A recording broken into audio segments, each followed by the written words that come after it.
दोस्तों, आज हम आपके लिए फेसबुक लव स्टोरी लेकर आए हैं। हम उम्मीद करते हैं कि ये लव स्टोरी आपको पसंद आएंगे। शुभम रोज की तरह आज भी रात को फेसबुक चला रहा था तो उसने अपने फ्रेंड सजेशन में मनीषा नाम की लड़की को देखा, जिसकी प्रोफाइल पिक में केवल उसकी आंखें ही दिखाई दे रही थी।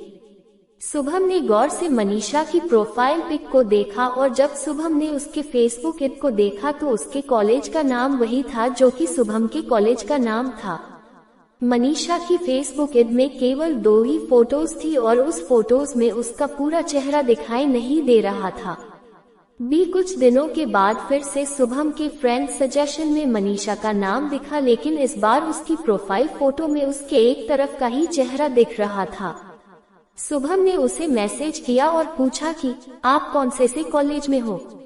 अगले दिन उस मैसेज का रिप्लाई आता है, नेहरू कॉलेज। शुभम ने कहा, मैं भी उसी कॉलेज में हूँ। अगर आपको कोई प्रॉब्लम न हो तो क्या हम फ्रेंड्स बन सकते हैं। लगभग 1 सप्ताह बाद मनीषा ने शुभम का फ्रेंड रिक्वेस्ट एक्सेप्ट कर लिया। धीरे धीरे दोनों के बीच बातें होने लगी। समय बीतता गया और दोनों की फ्रेंडशिप काफी अच्छी होती गई। शुभम अब रोज मनीषा से बातें करता। ऐसा लगता था कि मानो मनीषा से बातें करना शुभम की जिंदगी का एक हिस्सा बन गया हो। एक शुभम ने मनीषा से उसकी फोटो मांगी तो मनीषा ने फोटो देने से मना कर दिया।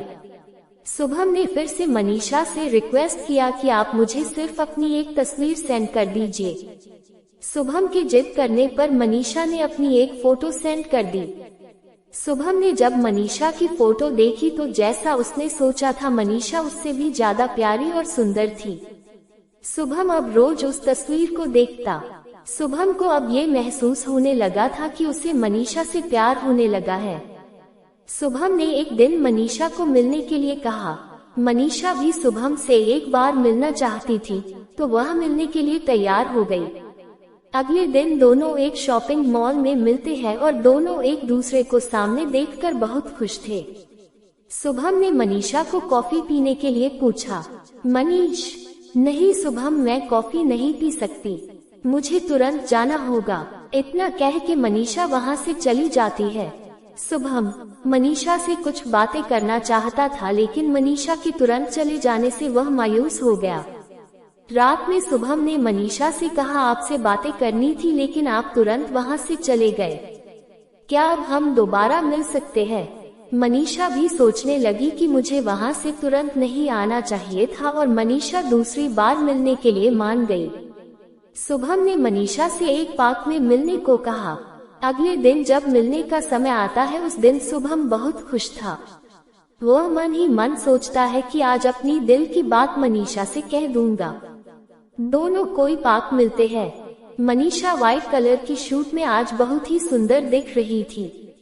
शुभम ने उसकी तारीफ करते हुए कहा कि आप बहुत प्यारी दिख रही हो, ये बहुत सूट काफी अच्छी लग रही है आप पे। दोनों लगभग 1 घंटे तक एक दूसरे से बातें करते हैं। अंत में शुभम एक गिफ्ट मनीषा को देता है और कहता है कि आप इस गिफ्ट को घर पे जाके खोलना। मनीषा अपने घर पहुंचकर उस गिफ्ट को खोलता है तो उस गिफ्ट में एक लेटर और एक ब्रेसलेट रहता है। मनीषा उस लेटर को पढ़ती है और थोड़ी भावुक हो जाती है। उस लेटर में लिखा था, मनीषा आप मेरी जिंदगी में एक अजनबी की तरह आई और हमारी फेसबुक की मुलाकात दोस्ती में बदल गई। मुझे तो पता भी नहीं चला कि कब आपसे बात करते करते मुझे आपसे प्यार हो गया। मुझे नहीं पता आप मेरे बारे में क्या सोचती हो, लेकिन मेरी बस एक ही ख्वाहिश है कि इस जिंदगी के सफर में आप मेरी हमसफर बन जाओ। दोस्तों, आपको ये फेसबुक लव स्टोरी कैसी लगी, आप हमें कमेंट के माध्यम से बता सकते हैं। अगर आपको ये लव स्टोरी अच्छी लगी हो तो आप इसे अपने दोस्तों के पास जरूर शेयर करें।